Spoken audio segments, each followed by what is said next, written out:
Светлината на поклонника от Даниел Гаглиардо. 4 част. Закон за службата. Въпрос 30. Непрекъснато се раждат толкова много хора, как да знам дали съм служещ? Научете се да припознавате кое е вашето намерение, като участвате в онова, което светът предлага. Дълбоко лично се погледнете, наблюдавайте се. Дали вашите цели и намерения са аспекти от алтруистично участие в внимание към действителността? Дали сте разпокъсан между голям брой лични цели и намерения, в които само вашето благополучие или благополучието на онези, които предпочитате да фаворизирате, имат действителна тежест? В зависимост от резултата от този поглед към вас самия, може да напреднете в разширяването на този въпрос. Ако с оглед на това бихте могли да потвърдите, че го заемат само универсални и алтруистични цели, в които можете да осъществите единствено и висше намерение, знайте, че възможностите за инкарниране на същество в служене чрез вас са много големи. При всички положения, внимавайте да не оценявате в нито един момент делата, които вие предполагате, че сте конкретизирал, като доказателства за онова, което може да претендира съществото.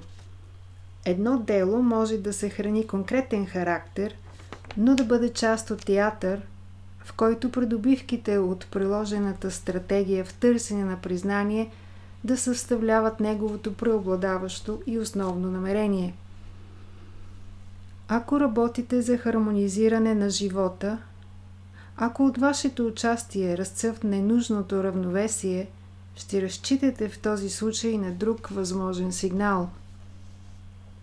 Във всеки случай, възможно е да не сте способен да различите хармонията на театралния модел или моментното спокойствие.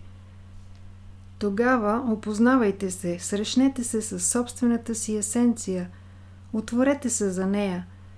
Научете се да разпознавате кои неща все още са приоритетни за вас, като отличите онези, които предполагате, че оценявате и които са само част от вашите декларации. Придобийте необходимата смелост, за да уеднаквите скалата на стойности и ако въпросите, които стават приоритетни за вашето съзнание, са над единството, вътрешното, свещеното, божествено намерение, ако е така, тогава все още не сте възприеман като същество в служене през призмата на вътрешните закони.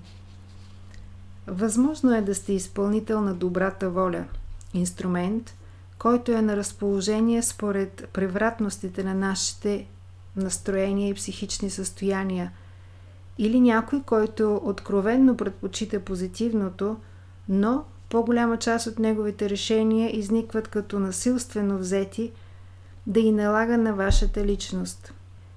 Ако е така, отново няма да сте близо до онова, което планетарното съзнание потвърждава като служене. Служещ е онзи, който има едно, единствено и висше намерение над всички останали. Онова, което чрез мислите, чувствата и действията освобождава енергиите на собствената му душа, канализира вътрешното подчинение, като доближаване до уеднаквяване на собственото съзнание. Без това да означава липса на изпитания. Тъкмо обратното. Ще станете част от едно младсенство с необичайни характеристики. Същества със способност да преминат изпитанията, пред които по-голяма част не биха се изправили или поели.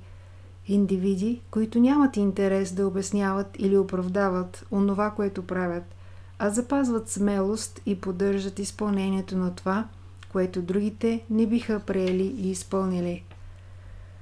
Възможно е тези опорни точки да ви послужат, за да достигнете в известна степен полезни параметри. Независимо от всичко това, ще е необходимо да имате предвид, че ако усещате в себе си прекалено и импулсивно любопитство да знаете дали сте или не сте служещ, както и задушаващата необходимост да дефинирате вашите обхвати и постижения, по всяка вероятност все още се намирате на етапа на илюзорната оценка от егото на вашата собствена личност. За вашето задоволство се правят оценки с ненужен характер. Да прилагате вашата енергия в тях ще ви отдалечи от адекватното управление на потенциала, с който разполагате. Откажете се да търсите информации, които собствената ви душа ще ви предложи, когато действително законът за необходимостта го посочи така. Насочете съзнанието си към търсенето на простотата, която ще направи от вас по-малко повърхностен или лекомислен индивид. Дарете се дълбоко на есенцията, която живее във вас, като изпълнявате във всяко действие отдаването, което потвърждава даряването като истинска обвързаност между вашето съзнание и уникалния